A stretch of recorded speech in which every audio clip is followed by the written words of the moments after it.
Donald Trump is going to be arrested this week and asks for another January 6th attack on America. Well, y'all, Trump has channeled that one trashy cousin we all got and made an all-cap social media post talking about, they're going to take me to jail and it's a bunch of bullcrap. I was a little surprised. I'm not going to lie. I never thought I'd see the day. I didn't. I mean, a rich, powerful white guy facing consequences for his actions, that ain't a thing here. This is America. But Trump treats crimes like Pokemons, and I guess at a certain point, even a system designed to protect people like him felt like it had to do something.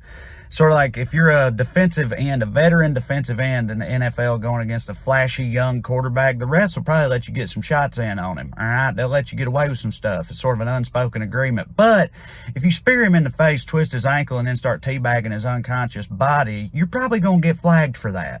Right, which I feel like the equivalent of what happened to Trump here. But look, I'm still a little skeptical. Like, I don't know if we'll ever see him in jail or anything, although that would be hilarious. He's in there bragging about all the prison deals he's made, just talking about trading 2 ramen for 4 cigarettes like it's the Louisiana Purchase. It would be great, but I don't know. We're just going to have to wait and see. As opposed to Trump, who seems to prefer the piss and moan approach. In his social media post, he implored his mayonnaise legions to flood the streets in protest and, quote, take back our nation. Well, you'll excuse me for not quaking in my boots. I'm sorry, but in my opinion, the only thing these people are going to be taking back anytime soon is any fitness-related Christmas presents they got this year. All right? Not that worried. I think that Trump both vastly overestimates the number of people who would start a war for him and vastly underestimates the percentage of those people who are permanently attached to oxygen tanks. All right? I'm not really all that scared. It does tell you everything you need to know about Trump, though, right? Ever the petulant toddler, throwing a rage-fueled tantrum over the horrific injustice of having to abide by the same rule book that the rest of us adults live by every single day. As far as I'm concerned, it couldn't be happening to a better guy.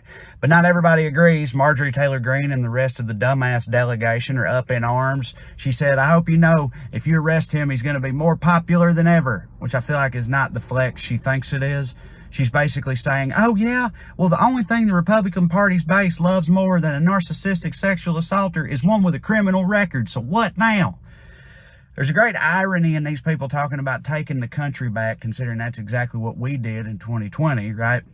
The difference being we did so with democracy and the will of the actual people, and they're trying to do it with zip ties and a million mediocre mouth breathers. It's not the same thing, right? Because this isn't their country anymore. Right? They haven't won a popular vote in 2 decades, okay? They wouldn't be taking anything back. They'd just be stealing it, which I guess isn't surprising coming from the cult of the most prolific criminal the White House has ever seen.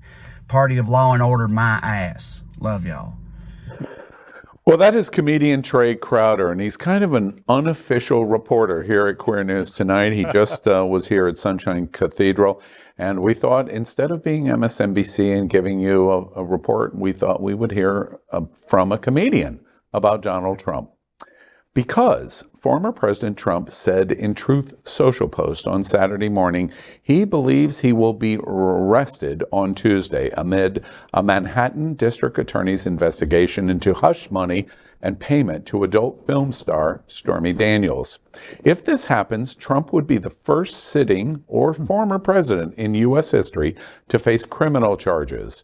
In a separate post on Saturday morning, Trump said, America is now the third world and dying, and American patriots are being arrested and held in captivity like animals, while also being critical of crime, inflation, prisons, and mental institutions.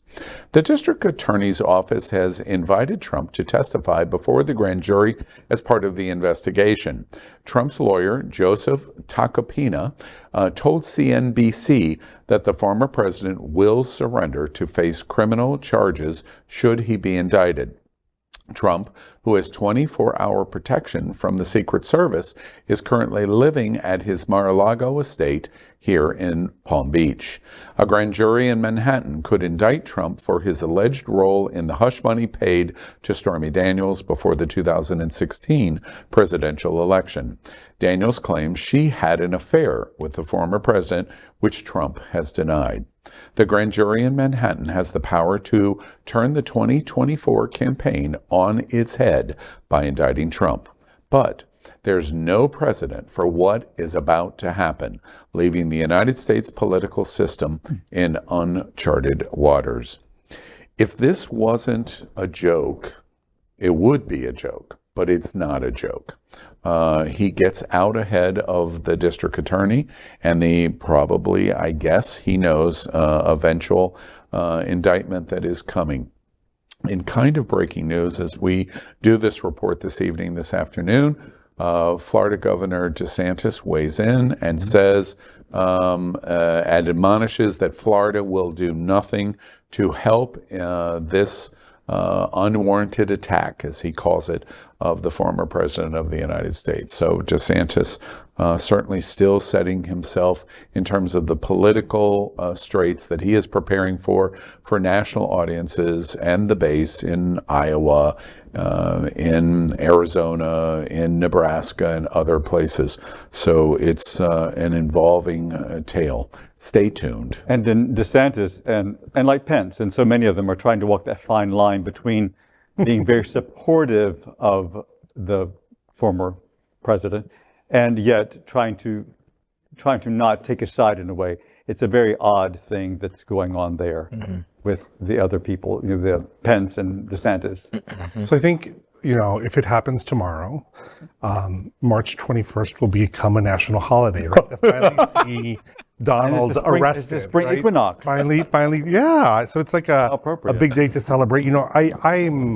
I'm sort of, aghast by the fact that it's the hush money that he's being arrested for, not the criminal lines of sedition, right? Yeah, but look at Al Capone and similar situations, right.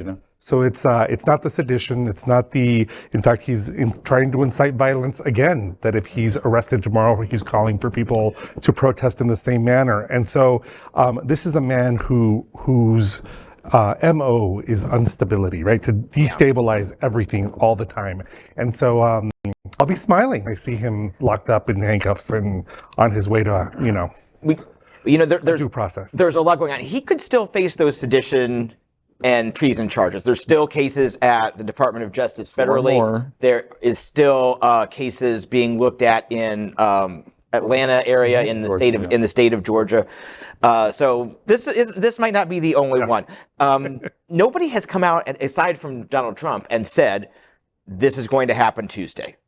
There hasn't been anything broadcast about it. I'm guessing that his lawyers have told him that the indictment is going to come down at some point this week, but nothing is really out there officially yet. There won't be a perp walk because, and I'm glad that there won't be a perp walk. Quite honestly, our former presidents deserve to be protected, and I've been in some of those scrums for cases much smaller than this, and they are a zoo, and there's the potential of snipers. There's just so much opportunity for violence that it really is best if he comes in through a back door or something like that. But boy, if this happens, and DeSantis decides he won't help extradite Trump, that takes us to a whole new level of issues, because if DeSantis won't extradite him, Trump could probably travel to Texas or Iowa or solidly red states. But if he sets foot in one swing state where a Democrat is in charge, he could get arrested, and there he would be handcuffs if Trump Force One touches down in Pennsylvania or Michigan. So if he doesn't surrender, which his attorney says that he will, but if he doesn't, then everything really will be turned on its head. Yeah, I'm curious. My goodness, I never thought about any of those possibilities. I'm going to digest those in the next 24 to 48 hours. One of the things I'm really curious of what y'all think is his call to the streets. Now, he's saying, I heard the Speaker of the House, McCarthy, say he doesn't really mean what he's saying. What he really means is that everybody should be paying attention to our democracy, and this should pull us in, and we should get involved in voicing up our democracy. And McCarthy says that does not mean violence. That does not mean going into the streets. That doesn't mean anything. What is your projection of what we're going to see? Do you think he has a following, right? And Donald Trump are angry, and they have weapons. Right. Donald Trump has a following. There are people that still feel like he should be the current president. And when he's calling them out and asking them to do something, they will obey. They will follow in lockstep with this. And I think that what we're about to see is going to be another moment where we're going to see the band of crazies come out into the streets and demonstrate and do what they want to do. And it's terrifying, right? Because some of these people are armed, right? We saw that during the insurrection. I asked this question specifically in terms of projection because really January 6th did catch me by surprise. Because when I'm seeing the breaking news and what is happening at the Capitol, it shocked me. Even with all of the stuff that I watched, it shocked me that Americans would take it to this point. So this time, I don't want to be shocked and prepared. Do we expect to see rioting in the streets over what happened? I just don't know. I just don't think so. At least for this particular one, there's no real place or event to venue per se. to focus yourself on. January 6th was a constitutionally or law mandated, constitutionally appointed procedure. This is going to be in downtown Manhattan, where they do know how to handle big protests and things like this, and they will learn from the effects of January 6th. I just don't know how they'll focus it. I think if federal charges come down, I think DC would be more the place where this will actually come down and really focus itself and put the Capitol into a tinderbox. Do you agree with that? That we likely are not going to see? I don't agree with that. I have like expectations of mediocrity whenever anything is centered around Donald Trump. I have expectations of seeing the worst of America whenever we talk about Donald Trump, and he's calling on them just to come out, and they will do that. I mean, even if you drive by Mar-a-Lago, right, some of his supporters are standing out there with all sorts of crazy signs, still talking about conspiracy theories about whether or not he won the election. They've lost their mind. They will do whatever he says, and if he says go out into the streets and riot, they will. Are you nervous? I'm not nervous. From your seat? I'm not nervous. I'm not nervous. I mean, I really believe that that we will have justice, and that we will have protection, and that we will have order from our civil servants and everybody else who's part of law enforcement to protect us from the crazies, right? Like, I really don't think that it will get in a place where our safety is out of hand. But I expect the lowest from them. Yeah. LGBTQ plus news is vital for our community and for the broader world as a whole.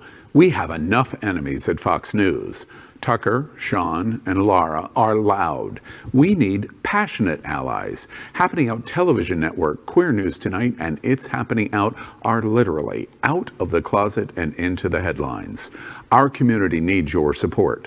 Like this broadcast and subscribe now to ensure the growth of the entire LGBTQ plus community.